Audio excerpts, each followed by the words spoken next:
Salut les Saiyans et bienvenue dans ce Saiyajin Apocalypse numéro 89.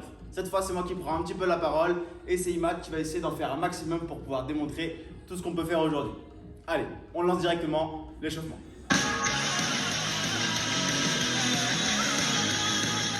On débute cet échauffement avec un AMRAP de 5 minutes. On aura 4 mouvements. Le premier mouvement, on partira sur 10, 4 push-ups. Donc je vais me mettre en position de pompe, bras tendus, jambes tendues. Je garde bien ici les abdos serrés et je viens juste relâcher au niveau de la ceinture des épaules. Relâcher les épaules, activer les épaules. C'est comme quand on fait dos haut, dos creux. On vient bien pousser le sol bien fort, bras tendus et on vient relâcher. Il n'y a que les épaules qui bougent. Une fois qu'on a fait ça, on part sur 20 hollow body rock. Les 20 hollow body rock, on a l'habitude, on se place en position de hollow body et on vient faire des petits balanciers. Si c'est trop compliqué à maintenir cette position où je viens garder bien les lombaires au sol, je peux venir ici plier une jambe, d'accord, en gardant une jambe tendue. On peut changer et alterner à chaque fois. Et si c'est encore trop compliqué, je viens tout simplement ramener mes genoux et avancer mes bras vers l'avant. Une fois que j'ai fait ça, je pars sur 10 air squat. Air squat tout simple, pied, largeur d'épaule. Je viens descendre ici avec le buste le plus droit possible. Je pousse mes genoux vers l'extérieur et jambes. Et là, ça donne des jolis petits air squats. Comme c'est l'échauffement, vous pouvez avoir le choix de soit bien terminer la rep à chaque fois et finir avec une belle extension de hanche, soit rester un petit peu plus en tension et pas venir verrouiller à chaque fois totalement les hanches. Et on termine donc avec 20. On a oublié. Et on termine donc avec 20 side body crunch. Donc, l'image, je laisse se mettre au sol, sur le côté. On va donc venir faire des crunchs, 20 de chaque côté. Je viens poser ici ma main pour m'aider un petit peu. L'autre main, je l'allonge ici pour aligner un petit peu le corps. Et le but, ça va être de ramener l'épaule et le genou. Donc le but, c'est de venir ici, chauffer par là. On a les abdos qui viennent travailler ici. On vient chercher les obliques. On peut avoir une autre variante où on vient mettre la main à côté de la tête pour venir garder un petit peu ici, pour diminuer la difficulté. Et toujours, je peux m'aider un petit peu avec cette main-là. Donc on pense c'est 20 par côté. Donc on en fait 20 à gauche et 20 à droite. Ah ouais, c'est sympa, il ne te voit plus du coup, il voit que tes fesses. Et là, c'est la même chose. Pensez bien, on essaie de bien garder les jambes bien alignées et d'essayer d'aligner au maximum le corps. Plus vous allez être cassé, moins vous allez sentir et travailler correctement.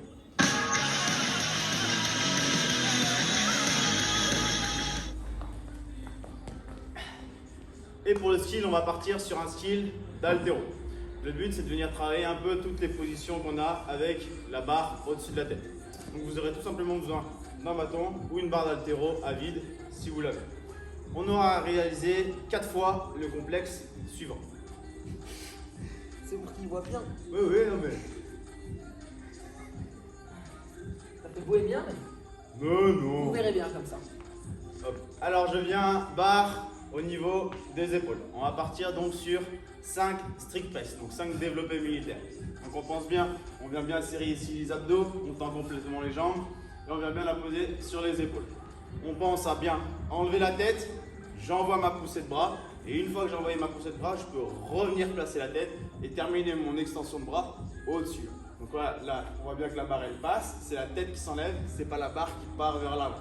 Regardez, là la barre elle descend, la tête s'enlève, la tête se replace uniquement quand la barre est passée. Comme indication, vous pouvez vous dire que vous ne voyez plus la barre ou elle commence à sortir du cadre de votre vision et là vous pouvez commencer à remettre la tête. Une fois qu'on a fait ça, on part sur du push press. Donc push press, c'est la même chose, mais on rajoute un appel avec les jambes. Donc c'est un léger appel, donc un petit dip et un léger drive. Donc ce qu'on va faire, c'est qu'on va venir descendre tranquillou au niveau des jambes en gardant le buste bien droit. Comme on l'a vu sur la vidéo sur le split jerk, c'est pas les fesses qui vont trop vers l'arrière ou le buste qui va trop vers l'avant. On essaie de garder le buste au maximum incliné vers le haut. Et là, on pousse avec les jambes.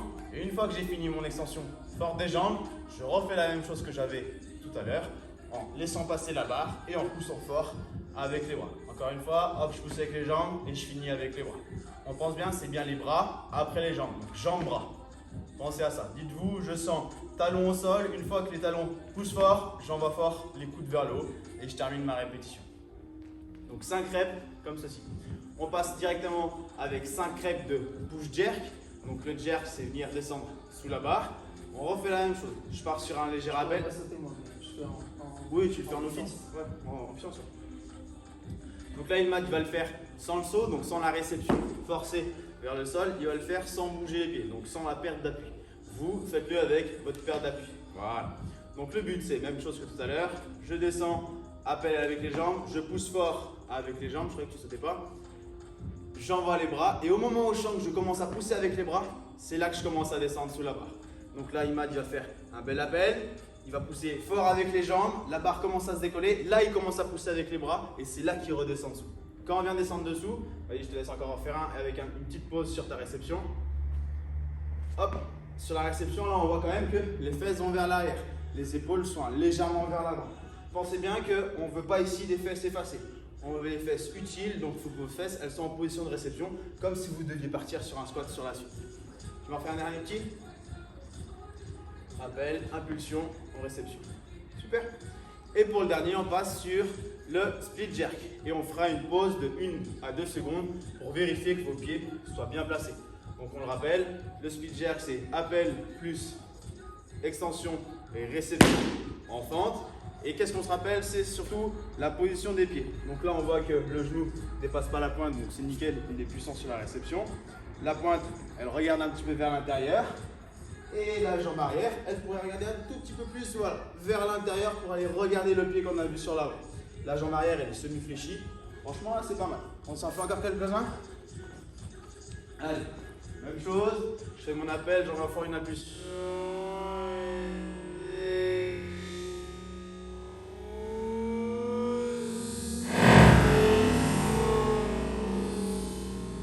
Et dès que je pousse, descends dessous. Ah là, c'est pas mal. Et pensez toujours, je garde le maintien de la réception pour vérifier si je suis bien placé. Là, on est pas mal, les pieds ne sont pas sur une seule ligne, c'est quand même plutôt équilibré. On peut enchaîner. Pareil, 5 répétitions de ça. Vas-y, hop, vas-y, hop. Eh, c'est nickel ça. Super. Bon courage à vous les Saiyans.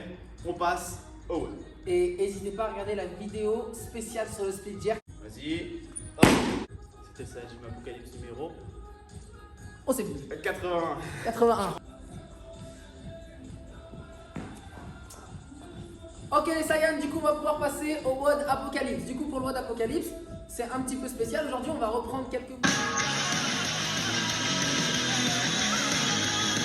a fait sur les 100 reps et la faire sous fatigue parce que vous avez fait quand même 100 reps hier, 100 reps avant-hier, 100 reps il y a 3 jours. Donc là on va vraiment essayer de finaliser un petit peu cette programmation des 100 reps du cycle 2 du coup parce qu'on avait fait déjà le cycle 1. Et ben, je vais laisser Lala présenter le mode. Alors, on va partir sur 5 exos. On aura 100 mètres de box jump. Oula, 100 mètres de box jump. On est fatigué. Non, vous avez 100 box jump à faire. On aura 100 box jump à faire. Vous pouvez Démonstration. remplacer par des step up. Alors, les 100 box jump.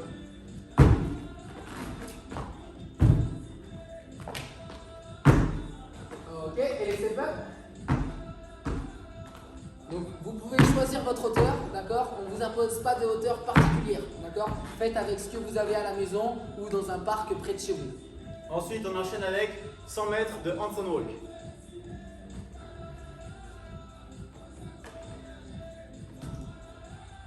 Hop, je me mets sur les mains et là, je vais faire 100 mètres en distance en handstand walk. Là, vous voyez quand même, Madi, il garde un bel alignement. Là, il n'est pas en mode banane avec les jambes vers l'avant. Il garde quand même un bel alignement sur ses handstand walk.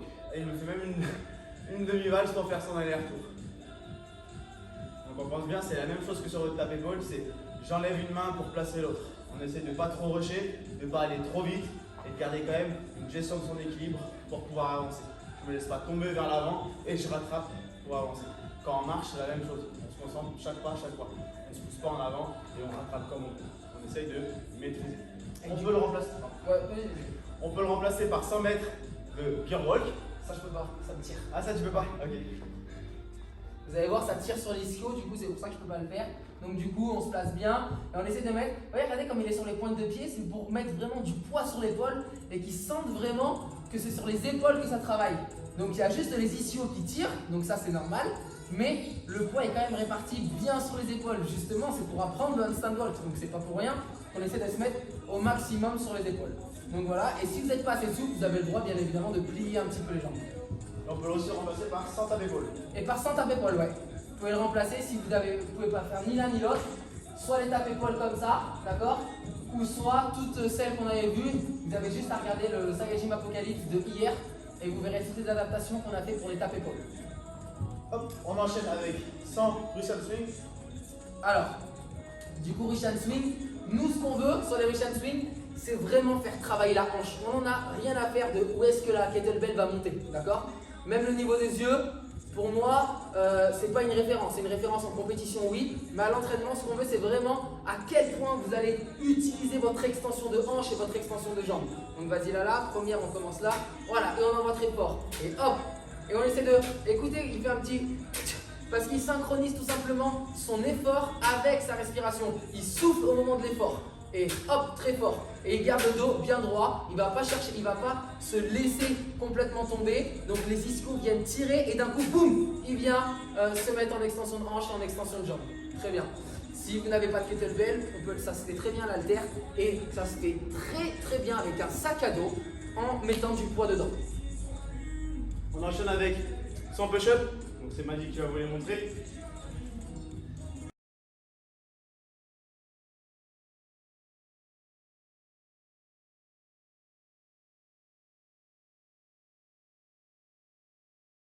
Petit problème technique, nous reprenons.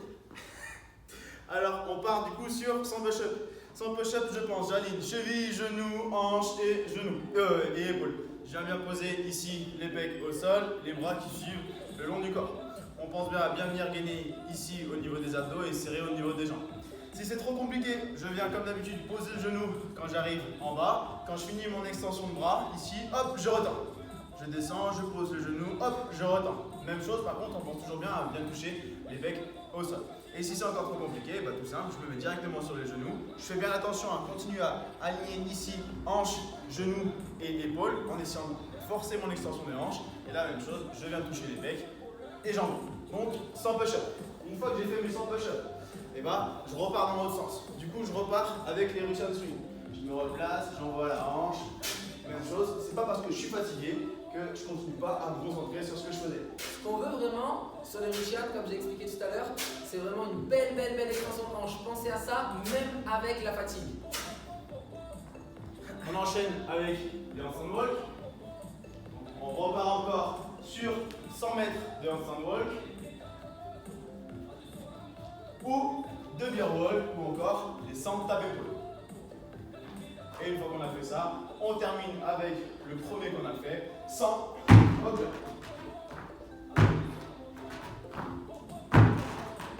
Ou les step-up. Voilà les Saiyans. Sur ce, on vous souhaite bon courage. C'est vraiment pas un WOD facile. J'espère que vous allez être motivés pour le faire. Il n'y a pas de time cap, d'accord? Essayez d'aller au maximum de ce que vous pouvez. C'est vraiment pour finaliser ce cycle 2 là sur les 100 reps. J'espère que ça va le faire pour vous. Nous, on vous souhaite plein de courage et on vous fait plein de bisous. Et on vous dit à bientôt. Hausse les Saiyans!